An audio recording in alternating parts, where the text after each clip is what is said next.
വിദ്യാർത്ഥികളുടെ പ്രത്യേക ശ്രദ്ധയ്ക്ക് 5ാം സെമസ്റ്റർ പരീക്ഷകൾ കഴിഞ്ഞു. റിസൾട്ട് വന്നു. ഇക്കൊല്ലം കഴിയാനുമായി.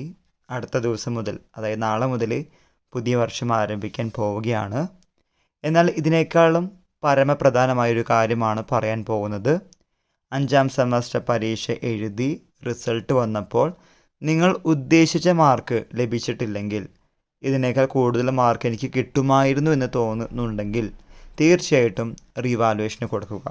പൈസ കുറച്ച് കൂടുതലാണ്, പക്ഷേ അത് നിങ്ങൾക്ക് മാർക്ക് കൂടാൻ അവസരമൊരുക്കിയാൽ അത് വലിയൊരു കാര്യമായിരിക്കും എന്ന് വിശ്വസിക്കുന്നു. സപ്ലിമെൻ്ററിക്ക് കിട്ടിയ കുട്ടികൾക്കാണെങ്കിൽ റീവാലുവേഷൻ കൊടുത്ത് മാർക്ക് കൂടാണെങ്കിൽ വീണ്ടും ഒരു വർഷത്തിന് വേണ്ടിയിട്ടോ ജൂനിയേഴ്സിൻ്റെ ഒപ്പമോ എഴുതേണ്ടതില്ല. 5ാം സെമസ്റ്റർ റീവാലുവേഷന് കൊടുക്കേണ്ട അവസാന തീയതി ജനുവരി മാസം 8-ാം തീയതിയാണ്. ഇക്കാര്യം മനസ്സിലാക്കി നിങ്ങൾ നിങ്ങളുടെ ഫ്രണ്ട്സിനോട് ഷെയർ ചെയ്ത് മുന്നോട്ട് പോവുക. എല്ലാവർക്കും ഒരിക്കൽ കൂടി നന്ദി, നമസ്കാരം.